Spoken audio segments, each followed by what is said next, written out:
What's up, everybody? Welcome into another episode of Flippin Bats. The Padres and Dodgers game just wrapped up. We will get to that. There were a couple of Game 3s today, even a Game 2 today. This was a blast. Major League Baseball playoffs are rolling, and these games have been phenomenal. So we're going to get to all of it today, plus a little premiere happened today. So we'll get to all that in just a second. Everything you need to know is coming right up.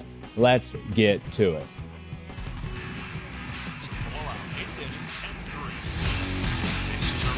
Verlander, who waits on a 3-0 pitch. He swings, and it's a high fly ball, deep center field. It is gone! Home run! And a huge bat flip to celebrate. All right, Ben, start the show already.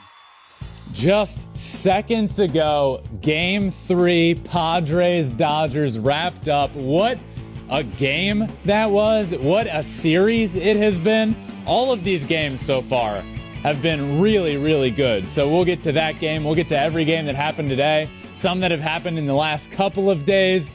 But Alex, first and foremost, today was a big day outside of just playoffs. It was. Because Searching for Shohei, an interview special, is set to drop October 18th on Tuesday after NLCS Game 1. But today was the premiere. We did a premiere on the Fox lot. I mean, how cool was that? You were there. You were part of it. Your husband came. Just a really cool day. I gotta say, I am so proud of you and just the work that you and the entire team did from the first moment that the interview special started. I was covered in chills. Like I understand your fandom, and I am right there with you.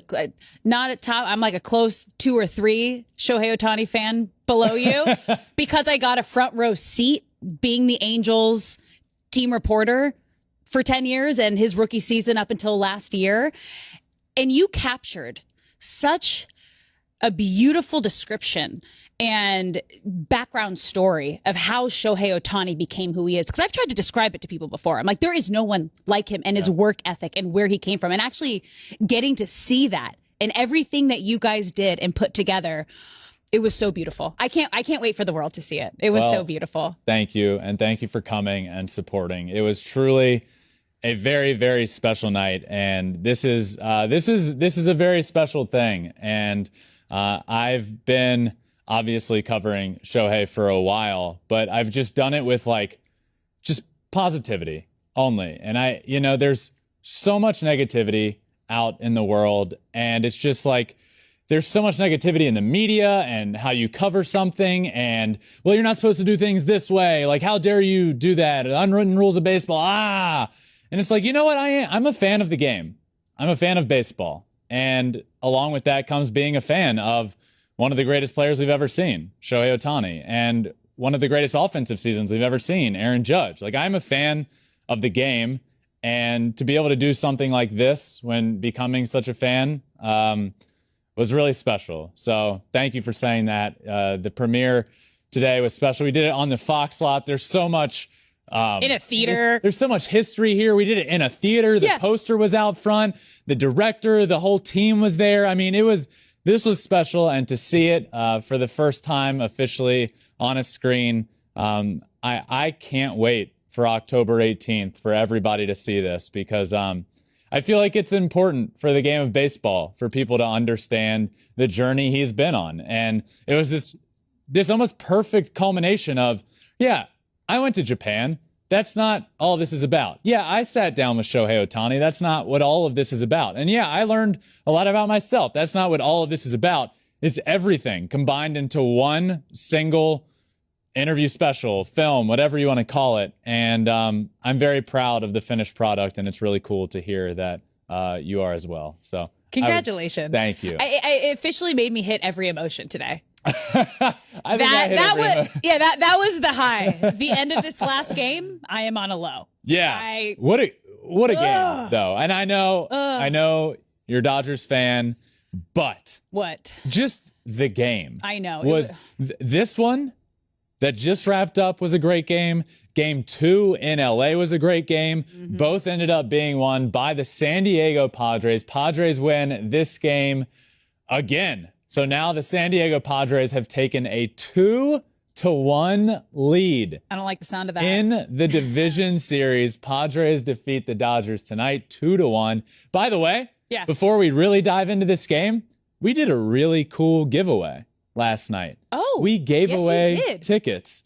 So 4 people that were at this game tonight in San Diego are there courtesy of us, Flippin Bats Pod. And that's so cool. I just wanted to thank everybody that submitted and submitted a comment and told me a reason why. Like those are special to read, but really cool that some people are there tonight because of this show. And that's kind of the whole point of this show, is growing the game, spreading love of the game, spreading positivity, and now we're passing it on to other people that were able to appreciate it. But how could you not appreciate this game? 2-1. Padres end up winning. A couple of big moments, one being the Trent Grisham home run that scored the Padres' second run of the game. A couple big things for me. One, when we got into this postseason, right? The Dodgers were the best team in the regular season. Yeah. We talked about it multiple times. My concern was the Dodgers pitching. Oof. I don't know what... Can you count on the guys that you counted on in the regular season to get big outs in the playoffs? I didn't know. Can you count on Tony Gonsolin? Well, Tony Gonsolin was a Game 3 starter. He went 1 1/3 innings tonight. Yeah, 1 1/3, gave up a run. Wasn't the Tony Gonsolin that we've come accustomed to all year long. Now he's coming off of injury, but this was part of the concern. And then you have your starter not even getting in out of the second inning. That's a big problem. So you add on top of that, the rest of the team ended up pitching fine. They ended up good. Mm-hmm. They only gave up 2 runs, but they didn't score enough, which is a shout out to the Padres. But Alex, for me, the big thing here is the Padres pitching shut down the Dodgers offense. And in their last couple of games, the Dodgers are 0 for their last 19 with runners in scoring position. 0 for 9 just tonight with runners in scoring position. Like, it was brutal. They had the opportunities. It was right there for the taking. Blake Snell got out of some big jams. Multiple jams. He did great. And then Josh Hader coming at the end, just closing it up. I mean, you got to hand it to the Padres. The Padres pitching showed up tonight. Dodgers were just off. Not only like not being able to capitalize with runners in scoring position, but misplays on defense. Yeah. Pitching. Like everything was just off. It just felt off. Josh Hader? Yeah. He's back. Yeah. Oof. He looks great. And let's not get it twisted here. Josh Hader was pretty much consensus best closer in baseball for, the last year and a half. And then he hit this weird tough skid in the middle of the season, gets traded, inexplicably traded. Still disappointed in the Brewers for that. But he gets traded, doesn't do well in his first month with the Padres. And then at the end of the year, he started coming back. And I'm going to say it, he's back. Oh, he's back. He was dominant. He was dominant last game. He was dominant tonight. He's throwing 100 miles an hour. He's throwing 93-mile-an-hour changeups to strike out guys in the last inning. I mean, this was dominance. And you didn't come into this series saying a big edge that the Padres have over the Dodgers is their bullpen. I thought there's concerns on both sides here, and their bullpen is the Padres' bullpen has been lights out. Suarez has been unbelievable. Josh Hader, I mean, you don't need to look much further past. They held the Dodgers offense to 1 run. That's all you need to know. Snell was great. Martinez, Suarez, Hader. This was impressive, and this speaks volumes to just how good the Padres pitching has been in the last couple of games. This is the exact moment they needed him for, and that was the biggest save he has ever gotten with the Padres, and now they have the series lead over the Dodgers, which is what they have been looking for, which is why they made these huge trades mid-season, which is why they got Juan Soto. Like, it was for this moment, this series right here, to try to get ahead of the Dodgers. Their 0 for 19 stretch. This is still active, by the way. Yep. It's a current 0 for their last 19 with runners in scoring position. It ties their longest all year long. Hasn't come at a great time by any means. And if you just step back for a second, how much were the Padres made fun of for how little they have competed against the Dodgers for the last couple of years. Like, Yeah. okay, like, you said it yourself, and it wasn't inaccurate. No. The Padres have been the little brother, if you will. I took offense to that statement, but little brother, if you will, to the Dodgers for the last couple of years. And they've been awful, and they were awful again this year against the Dodgers. But the slate is wiped clean. The second game one starts. Who cares? You know what? The Padres were coming off all the momentum in the world, beating a team in New York that they were not supposed to beat. And then it's like, all right, what do we got to, like, who cares here? We're going to go in. All we need to do is win one game in LA. That's all you need. Yep. Split one game. They got it done. Then you come home to the first Padres home playoff game with fans in the stands for like 16 years. Yeah. That place was rocking tonight. So throw it all out the window. Who cares what the Dodgers have done against the Padres the last year and a half? The Padres sure don't. So this wasn't supposed to be happening, but it is. And the Padres are now one game away from defeating the Dodgers and advancing to the NLCS. Now, obviously, they have their backs up against it. They're still playing the best team in baseball throughout the regular season. But, I asked, we have a bunch of Dodgers fans on this that work on Flippin Bats, and Alex is one herself. So before I had a conversation last night, but I want to ask you where you stand here. Okay. I asked a question last night to producer Tripp and said, on a scale of 0 to 100. Now, this is after game 2. Okay. So it was 1-1. Yep. 1-1.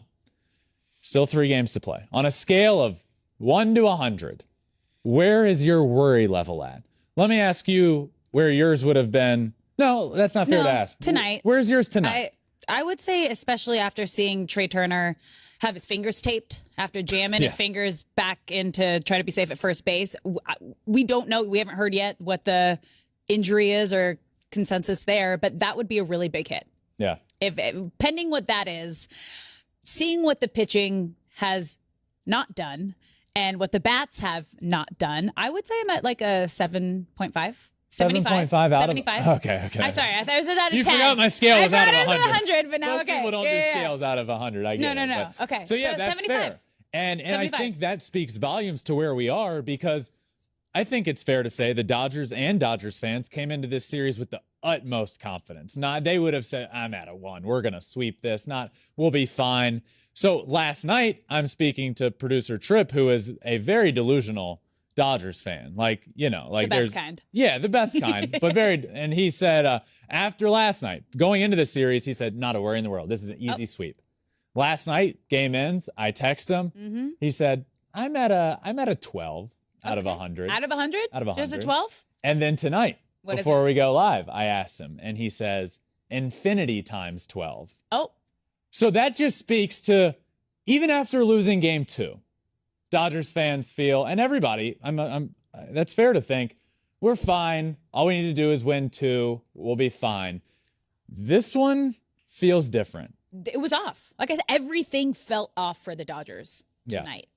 Yeah. Plate, on the mound, defensively, nothing was clicking. It was also, I want to say, 90% Padres fans. I don't know if you heard or saw, but when Padres were selling tickets, you had to put in your zip code of where you were because they wanted to make it more Padres fans in Petco Park than Dodgers fans. So it was very lopsided fan-wise when you said it was going wild. No? What's your thoughts on when it comes to this series? Yeah.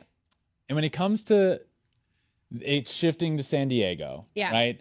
And all the fans, like you said, tickets were held. There's a lot of Dodger fans in San Diego. What's your thoughts on this? What are your thoughts on Padres fans holding tickets for majority Padre fans? It's tough. I understand wanting home field advantage. And obviously there's a lot more Dodgers fans out there than Padres fans. That's just, if they didn't do this, I feel like there would have been more of a 50-50 draw of Padre fans, Dodger fans, maybe more Dodgers fans. Yeah. I'll let you. I have an opinion here. I'm interested to hear yours. I believe. Okay, maybe if you held half the tickets. But it's a playoff game. And I think it's fair for anybody who wants to go, first people who are going to buy tickets, get to buy tickets and go. You don't like that. I can see it in your face. I get what the Padres have done, and my rebuttal will also be at this point what your favorite NFL team, the Rams, did this. Oh, I know. In the NFC Championship. Yeah. Held tickets for themselves. I get it. Yeah. And I am totally okay with it because, like we've been talking about, if they didn't do it, Yeah. that stadium's at minimum 50-50. 50, yeah. Right? And what kind of advantage is that? It's not. Not much of one. And that's the whole point of all of this is you earned the right to come home to San Diego, have the first playoff game at home in over a decade in front of your fans, and you best believe there's Padres fans that want to go. There's Padres fans, there's Dodgers fans, and it shouldn't. I am totally okay with, okay, we're going to hold tickets to fans of or whoever wants to buy tickets in San Diego. I get it. I'm okay with it. That's where I stand here. I'm okay with it. It's tough.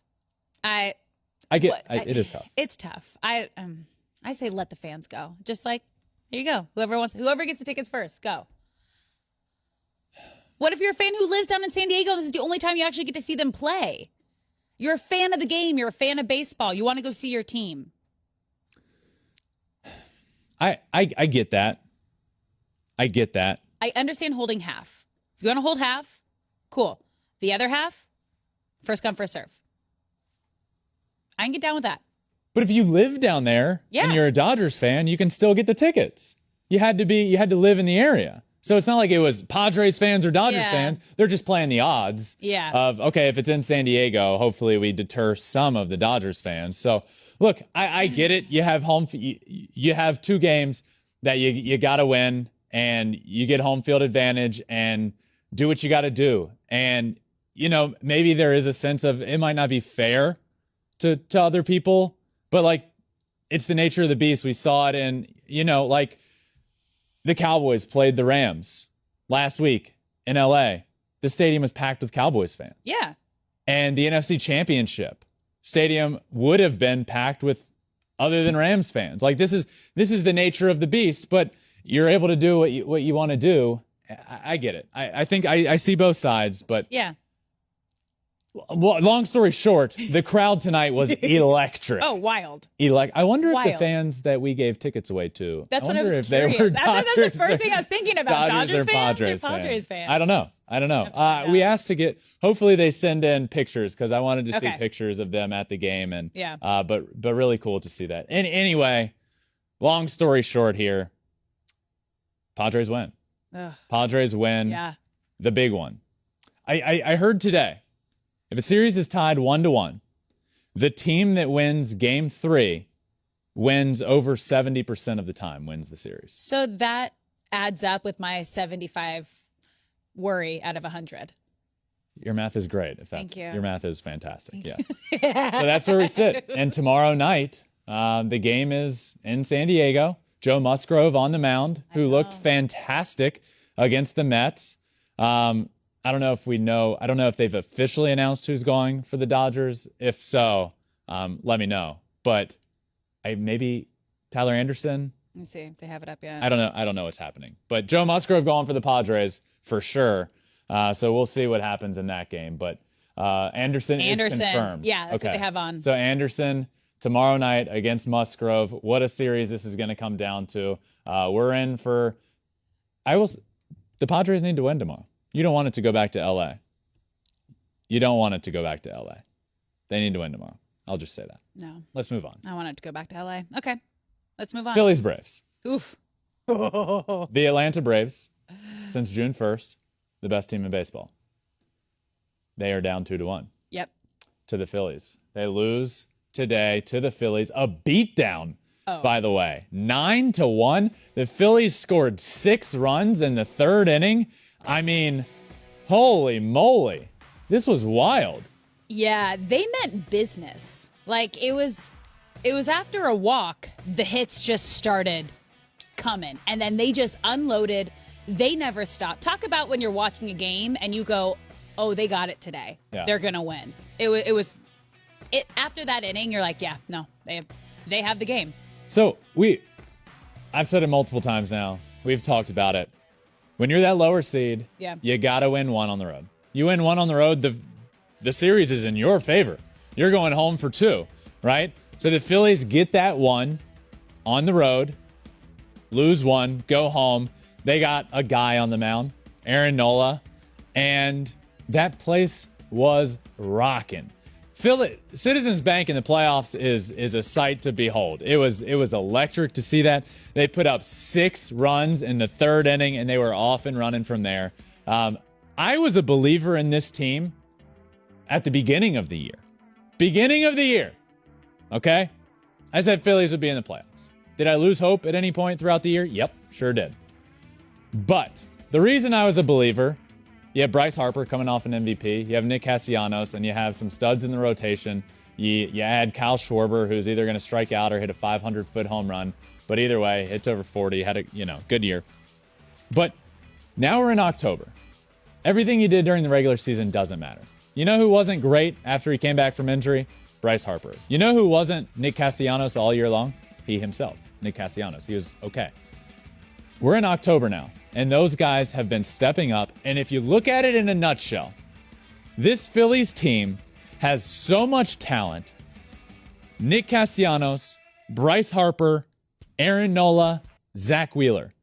Those are studs offensively and studs on the pitching side. They are built to win. Do they have weaknesses? Obviously. They have some depth on the pitching side weaknesses. And boy, do they have some defensive issues. They are not good defensively. But if you're putting up 6 runs in an inning, you're going to have a chance to win any game. It's just a different ballgame once you get to the postseason. Yep. And it's just weird that we're seeing these teams that were so consistent and so great during the regular season kind of flop. As we talked about, the Phillies limped in to the postseason, and they are just dominating. They have turned it into a different gear. Bryce Harper, I think that was both of our how they're going to win if he needed to step up and just be the MVP that he can be, and he's leading by example. It's a must win for the Braves tomorrow. It is. Well, obviously. Yeah.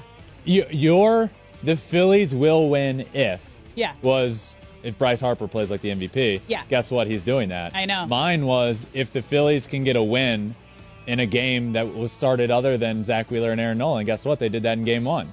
Oh. So here we are, and now the Braves are up against it. Oh, yeah. So you look at both of these series, the Dodgers are on the road down 2-1 as the 1 seed. The Braves are on the road down 2-1 as the 2 seed. They're in trouble.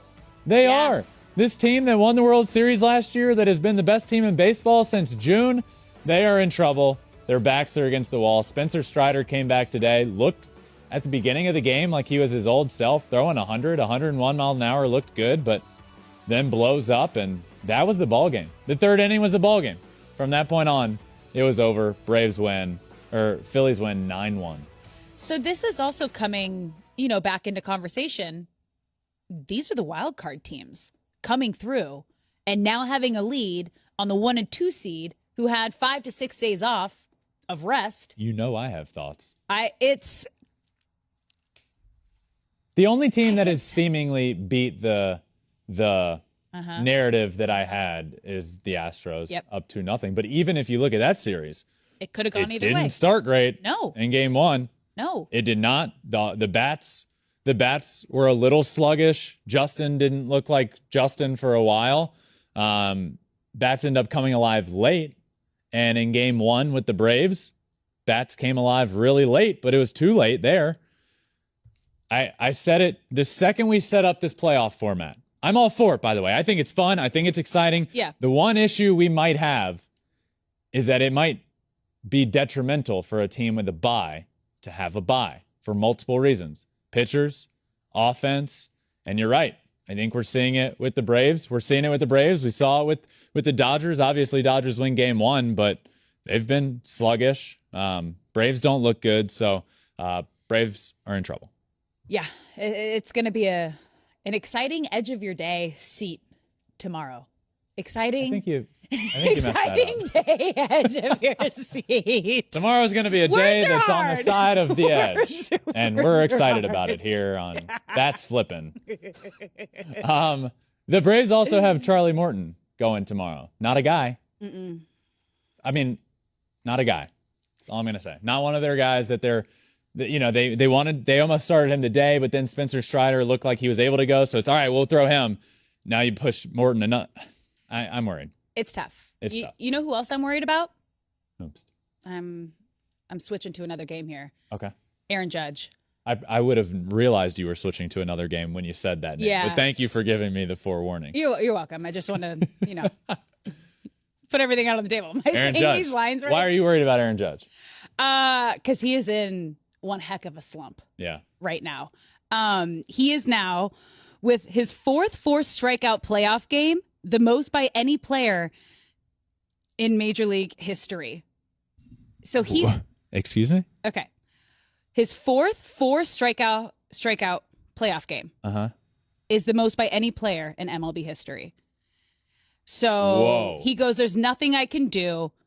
I got to play better. So he went from the second to the last game of the season, making history with that home run, to now being in one heck of a slump To be fair, in the postseason. he ended up getting that home run.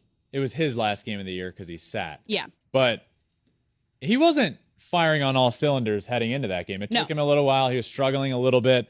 And now it's really carried itself into the playoffs. You have a guy that is certainly the team MVP. Yep. And there's a good chance he's the American League MVP. And he's struggling. 0 for 7, 0 for 8 in the ALDS with 7 strikeouts. And his career postseason strikeout percentage is 34.5. And 34.5% of his playoff at-bats, he's striking out. Just for reference there, Yeah. the strikeout percentage leader this year in Major League Baseball was Patrick Wisdom at 34.3. Okay? So Aaron Judge in his career has a higher strikeout percentage than the guy that struck out a higher percentage of anybody this year. So not great, but a point I want to make there, I know we haven't really even gotten into the game today yet, but we're going to get into the game first. I have a point, Okay, though. go. Get into the game first. Very well played baseball game. Giancarlo Stanton comes out early, hits a home run, 2-0. To be honest, with the Cleveland Guardians offense the way it is, home run in the first inning, 2-run homer in Yankee Stadium, you think game, series, like this is what we thought. But kudos to Shane Bieber for that was all he gave up. That was it. Done. Those 2 runs, done. He kept on pushing on. He ended up being great. They end up scratching across a bunch of runs, ended up getting to 4. Some big hits there in the late innings. Ahmed Rosario, home run to give him the lead. Josh Naylor, crushed ball to center field to tack onto it. They end up scoring 4 runs, and they end up winning this ball game. And now you have the Yankees. The Guardians got the split at home or on the road. Yeah. That's all you need to do. The youngest team in the game of baseball has the Yankees sweating a little bit. And you could hear, like, I know we talked about the energy at Yankee Stadium during a playoff game. That at bat you're talking about with Giancarlo Stanton, where he thought it was a ball, they ended up calling it a strike. Yeah. Next pitch, he gets the big home run, so it all worked out. But you could hear the booze just oozing through the TV, through the radio, however you were watching or listening. And to just know that the Guardians were able to come back from that, I thought that was it. After at that moment, I was like, oh, that's it. It's gonna take the wind out of their sails. They're done. This young team isn't going to know how to respond to this. No. Yeah. By the end of the game, Aaron Judge was getting booed after his last strikeout. They booed Aaron Judge. Like, that fan base is brutal. You could hear the boos as he was walking back to the dugout after his last strikeout. This is the point that I am excited we got to. What are you doing, Yankees fans? Aaron Judge was booed after his 4th at bat, 0 for 4, 4 strikeouts, booed coming off the field. What are you doing? This guy is your MVP. He hit 62 home runs, broke your team's all-time record, broke the American League record, had a season for the ages. Okay? You shouldn't be booing this guy. I understand the whole, we're in the playoffs now, this is where games matter the most, and we hold our players accountable. What is booing your best player, what is that doing? Do you think he's going to go back in the dugout? The game of baseball is so mental. And I don't care if you are Aaron Judge, who blocked out all the haters and said, I'm going to get there. I'm going to get to 62 home runs. And he did it. It might have taken until game 161, but he got it done. I don't care if you're that guy. You get to the playoffs, pressure ratchets up a little bit. You start struggling. You press in your head. You start another game, you go 0 for 4 with 4 strikeouts, and the fans are booing you? Do you think Aaron Judge is sitting there saying, you know what? They're right. I should do better. No, he's putting more pressure on himself than anybody, and I don't care if you are Aaron Judge. Hearing that messes with you mentally. This is your guy. He had 62 home runs for you in the year. I was told by a million Yankees fans that the Yankees wouldn't be in the playoffs without Aaron Judge. He's the reason they're there. So what are you booing him for? It's disgusting. This tweet would be a real shame if the Yankees lost games 3 and 4, and the last thing Aaron Judge remembers heading into free agency is being booed at home. A real shame. Do you think they're helping themselves re-signing him? No, that's all I was thinking about. I was like, you do realize he's not 100% a Yankee next season. Fans should be supporting your top player. That it was shocking. I was like, am I hearing this right? Oh, no, they are. They are really booing their best player, the potential MVP, and a player they're trying to re-sign next season. You don't kick someone when they're down. It's not going to help them get up faster. It's going to help them get up slower. Yeah. The game of baseball is about thinking less. Mm-hmm. I've said this a million times throughout my career. If I was just more dumb, if Carefree. I cared less. Carefree. A big part of my problem is that I cared too much. If I went 0 for 4, I took it home. I slept awful. Mm-hmm. I took it to the field the next day. It grinded my gears and it ate at me. It is a mental game. It is a chess match in your brain playing baseball.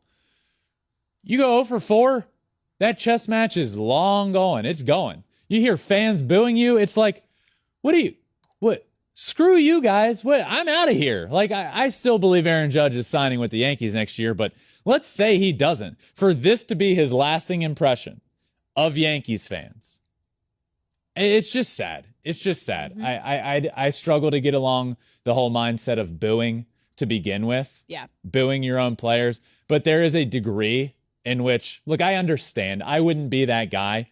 But this one, I don't even understand it.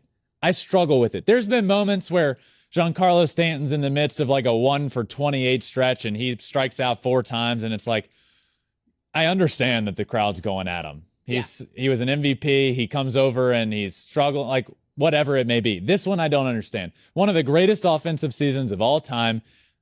You're where you are because of him, and you're booing him after 2 games. This is 2 games after he hit home run number 62. Mm-hmm. 2 games. Yep. 8 at-bats after he broke the record.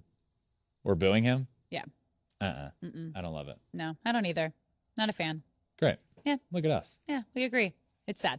Emmanuel Clase comes in, dominates today. So shout out him before we move on. Yes, Guardians end up winning 4-2, but he comes in, gets an out in the 7th, gets 1 out in an inning, goes out, ends up getting like 7 outs in this game. Great performance from Emmanuel Clase, who is one of the best closers in baseball this year. Probably the best closer in the American League this year. So Guardians win. Cleveland, enjoy this. Yeah. They're coming home. Your young guys are coming home, and You're playing with house money, it almost feels like. It's a big move to get a win in Yankee Stadium in the postseason. Yep. Be proud about that. Yep. Yeah. So, good for the Guardians. Another series that wasn't playing today because it seems like it's the only series that's like stayed on track. The fact that this was game I know. game 2 for a series, it's like Yeah. it doesn't make any sense. Rain delay. So, the Astros were through. Astros and Mariners are through their first 2 games. They're on their travel day. Game 3 coming tomorrow or today if you're listening tomorrow. That got complicated. Yep. What's today? Today's Friday. If you're listening to this Saturday morning, Astros Mariners game 3 starts today. Astros are up 2-0. I know it's 2-0, and if you're looking at this from the outside and you hadn't watched the games, you'd say the Mariners never had a shot here. They don't look good. 2-0 because of course it's 2-0. That hasn't been the case. The Astros are lucky to be up 2-0. Let's just say that. I don't want to use luck, but things happened the right way. The right guy came up at the right time. Yordan Alvarez. Both games. Games. He is the hero in both games. Yeah. And they end up winning. They end up winning the first game. Obviously, I think we've all seen it by now, but Yordan Alvarez comes up. Do we? Yeah, I think we had a live show that night. The night Robbie Ray came in and gave up that home run. We did because we talked about overmanaging. So we know what happened that game. But then in game 2, again, Astros get down. Mariners have Luis Castillo going. Luis Castillo is so good. The man is just an assassin on the mound. He's been unbelievable. But guess who comes up? Yordan Alvarez. Home run, opposite field, 2-run homer. Astros take the lead and do not look back. So both of these games have just been phenomenal baseball games. The Seattle Mariners, I will say this, whether the Seattle Mariners come back and win this series or not, I was impressed with them coming into this. I said they were a force to be reckoned with in the playoffs, and I still stand by that. I really do. This team has played toe-to-toe. I don't think this is unfair to say. Toe-to-toe with the Houston Astros. The only difference to this point is that they don't have Yordan Alvarez and the Astros do. Other than that, the Mariners have played great. They have pitched well. This has been a great series so far. And the Astros now head to Seattle with a 2-0 lead in this series. Yeah, it's weird because when you look at the 2-0 lead, it very easily could be 1-1. That's a most, if it wasn't for Yordan Alvarez in game 1, 9th inning, walk-off home run. Mariners had that game out of the gates from the get-go. And then the Astros caught heat. This is where like scores don't tell the entire story here. The Mariners deserve to be here. They've been playing well. I like to see a good series. I know you don't want to hear this. No, this has been a good series, yeah, but like you want a little edge of your seat. You got to get them one game. You got to get one game. I hope they pick up one game. Well, now it goes to Seattle, where they haven't had a playoff game. I hope. I know it's 2-0, and that naturally puts a little bit of a damper on them going home. But I hope that they get the atmosphere there. Yeah. That they deserve, that I want to see. I know. It has been 21 years. The Mariners playoff drought will be in that crowd drinking a beer. That's how old the drought is. Mm-hmm. It will be electric there. I hope it is. I would not mind seeing the Mariners pick up a game at home. I mean, it's going to be a special atmosphere.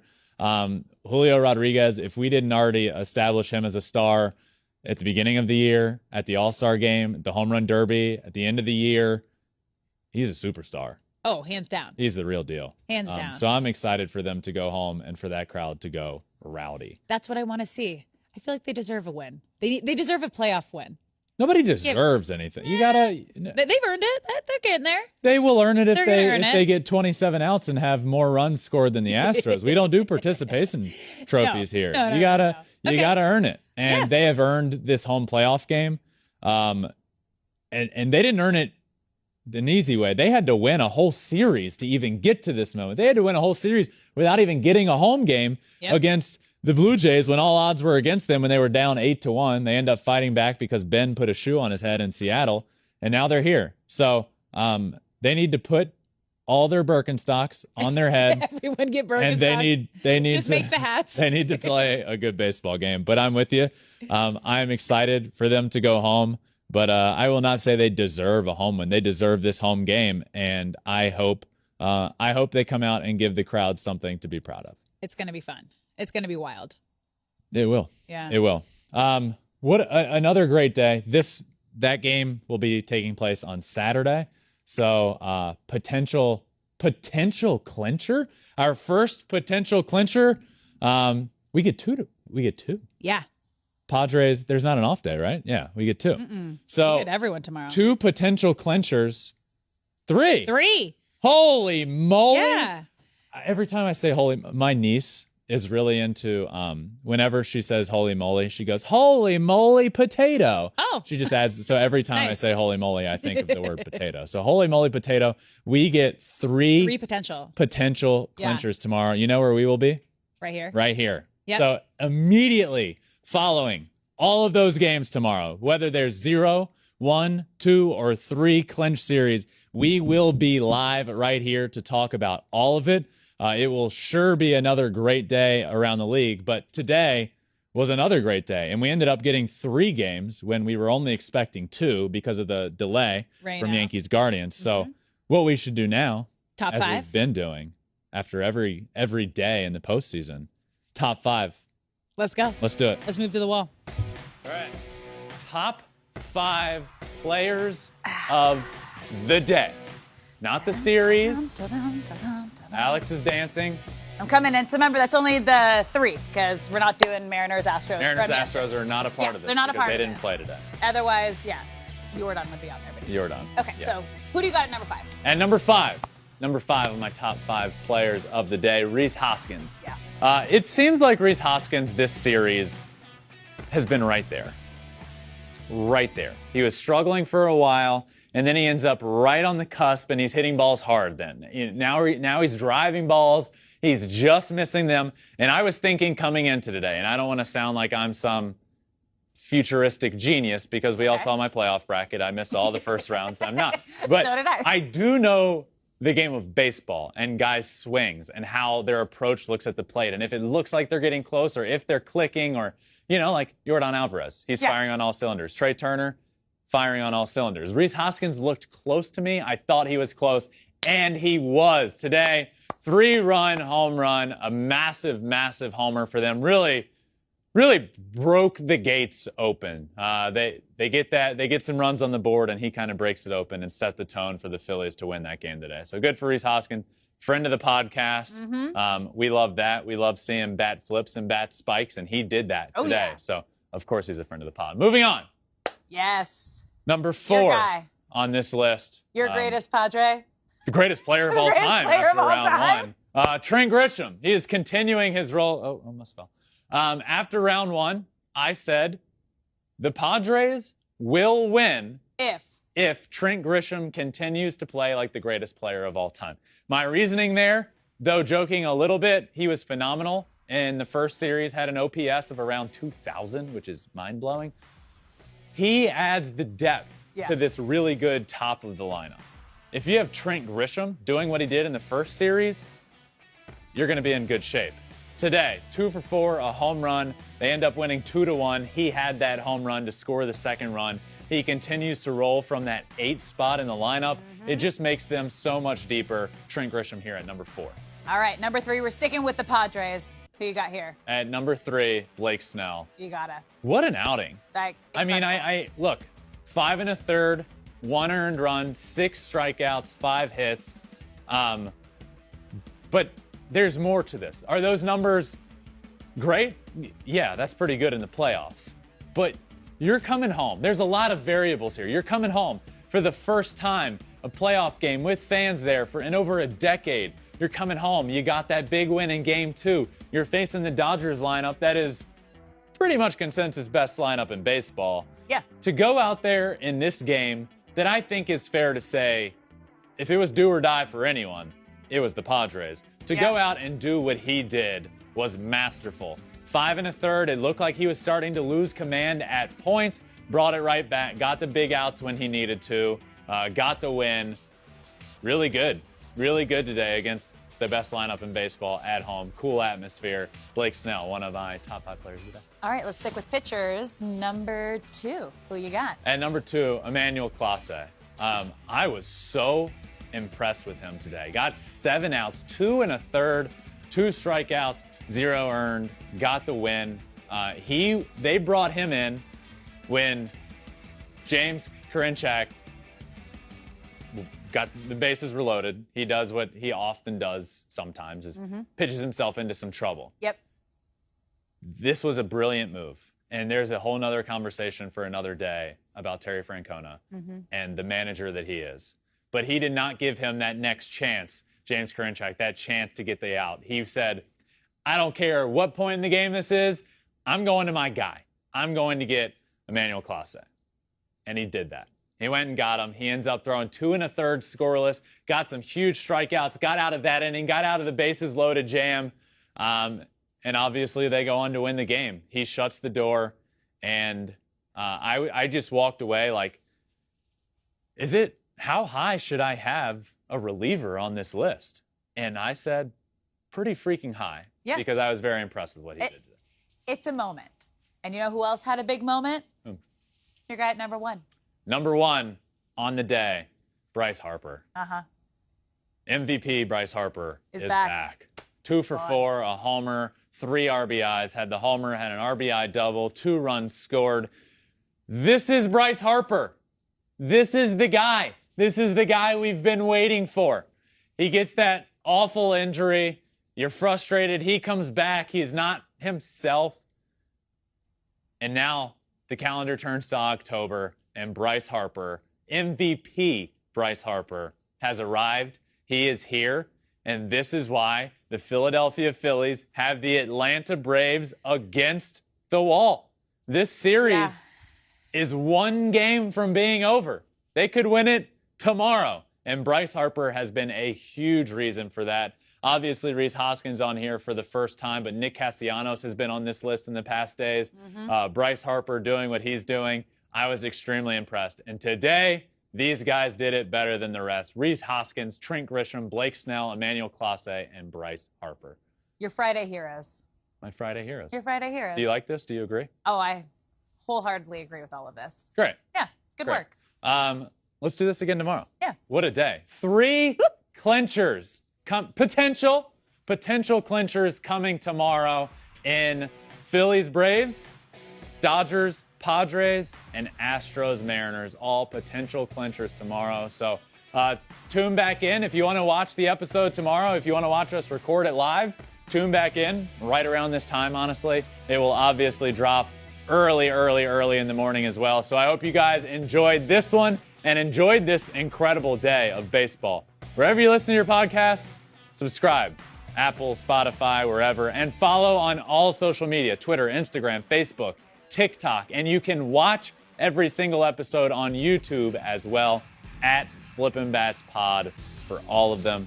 Alex, this one was fun today. It's going to be even better tomorrow. Tomorrow's going to be a great one as well. We will see you all then. Until next time, this has been another episode of Flippin Bats.